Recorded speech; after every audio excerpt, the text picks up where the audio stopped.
نحمده ونصلي ونسلم على حبيبه الكريم أما بعد أعوذ بالله من الشيطان الرجيم بسم الله الرحمن الرحيم فصل لربك وانحر صدق الله العظيم اللهم صل على سيدنا ومولانا محمد معدن الجود والكرم وآله وصحبه وبارك وسلم سامعین کرام و ناظرین ذوی الاحترام، قربانی کے تعلق سے آج میں یہ عرض کروں گا کہ قربانی کس پر واجب ہے۔ یاد رکھیے کہ قربانی مالدار پر واجب ہے۔ مالدار سے مراد ہر وہ مسلمان مرد و عورت عاقل و بالغ جس کے پاس نصاب کے برابر مال ہو، یعنی 52.5 تولہ چاندی جس کا وزن گرام کے اعتبار سے 612.5 گرام ہوتا ہے، جس کے پاس اتنا نقد روپیہ یا مال تجارت یا اتنی چاندی یا چاندی اور سونا دونوں مل کر کے اگر وہ 612.5 گرام چاندی کی قیمت کو پہنچ جائے تو وہ شخص صاحب نصاب ہے، اس کے اوپر قربانی واجب ہوگی۔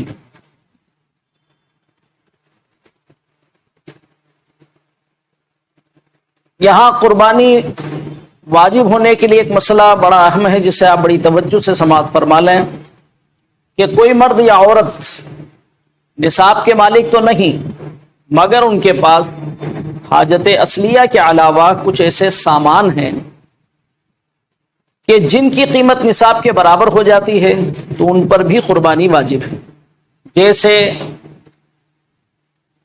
کھیتی کی زمین، ضرورت سے زیادہ مکان، یا گھر میں ایسے لگژری سامان فرنیچر وغیرہ، یا ایسے قیمتی جوڑے کہ جو حاجت اصلیہ کے علاوہ ہیں، یا گھر میں لگژری آئٹم جیسے ٹی وی، فریج، اے سی، واشنگ مشین وغیرہ۔ یہ چیزیں حاجت اصلیہ میں چونکہ شامل نہیں ہیں، اگر ان کی قیمت نصاب کے برابر ہو جائے تو اس پر قربانی واجب ہوگی، چاہے ان چیزوں پر زکوٰۃ واجب نہیں ہے لیکن قربانی اس کے اوپر واجب ہو جائے گی۔ جس طرح مرد پر قربانی واجب ہے اسی طرح عورت پر بھی قربانی واجب ہے۔ اگر عورت صاحب نصاب ہے تو عورت کے پاس سونے چاندی کے جو زیورات ہیں یا نقد رقم ہے، اگر وہ خود اس کی مالک، جیسے جہیز میں ملے ہوئے سامان یا شوہر نے اسے دے کر کے مالک بنا دیا ہو، اگر ان کی قیمت بھی 612.5 گرام چاندی کے برابر ہو جائے تو عورت پر بھی قربانی واجب ہوگی۔ مسافر پر قربانی واجب نہیں ہے چاہے وہ صاحب نصاب ہو۔ فقیر اسے کہتے ہیں جو مالدار نہیں ہے، یعنی جس کے پاس نصاب کے برابر مال نہیں، اس پر قربانی واجب نہیں ہے، لیکن اگر اس نے قربانی کی منت مان لی، مثلا یہ کہا کہ مجھے اللہ کے لیے ایک جانور کی قربانی کرنی ہے، تو اس پر بھی قربانی واجب ہو جائے گی۔ یا قربانی کی نیت سے فقیر نے جانور خریدا یا پالا تو اس جانور کی قربانی کرنا اس پر واجب ہو جائے گی۔ یہ بھی یاد رکھیے کہ قربانی واجب ہونے کے لیے مالک نصاب پر سال گزرنا شرط نہیں ہے، جس طرح زکوٰۃ میں شرط ہے۔ قربانی کے دنوں میں اگر کسی کے پاس نصاب کے برابر مال آ گیا تو اس پر قربانی کرنا واجب ہو جائے گی، یعنی زکوٰۃ کی طرح اس میں سال گزرنا شرط نہیں ہے۔ قربانی واجب ہونے کا سبب وقت ہے۔ جب قربانی کا وقت آ گیا اور اس کے وجوب کے شرائط پائے جا رہے ہیں تو اس کے اوپر قربانی واجب ہو جائے گی۔ ہر سال قربانی واجب ہے جب تک وہ صاحب نصاب ہے۔ اگر اگلے سال وہ نصاب کا مالک نہیں رہا قربانی کے دنوں میں تو اس پر قربانی واجب نہیں، اور اگر وہ نصاب کا مالک ہے تو اسے قربانی کرنی ہے۔ بعض لوگ یہ سمجھتے ہیں کہ میں نے ایک بار قربانی کر دی، اب ہر سال کیوں کروں؟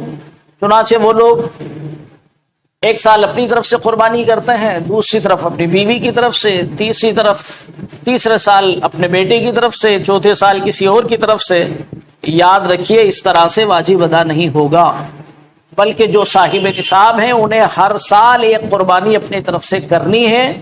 اب اگر وہ دوسرے کی طرف سے قربانی کرنا چاہتے ہیں تو پہلے اپنا واجب ادا کریں، یعنی اپنی طرف سے قربانی کریں، اور دوسرے کی طرف سے قربانی کرنا چاہتے ہیں تو اس کے لیے ایکسٹرا جانور لیں، یہ قربانی اس کی طرف سے نفل ہوگی۔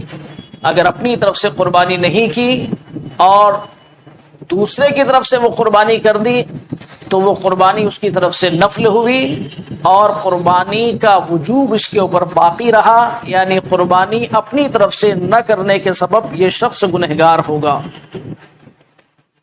جس پر قربانی واجب نہیں، اگر وہ بھی قربانی کرے تو یہ قربانی اس کی طرف سے نفل ہوگی، اس پر اس کو ثواب ملے گا۔ جن حضرات پر قربانی واجب ہے انہیں چاہیے کہ وہ شریعت کے حکم کو مانیں اور اس واجب کو ادا کریں، اس لیے کہ واجب کا ترک کرنے والا گنہگار ہے۔ اللہ تعالی ہمیں شریعت کے احکام پر عمل کرنے کی توفیق عطا فرمائے۔ السلام علیکم ورحمۃ اللہ وبرکاتہ۔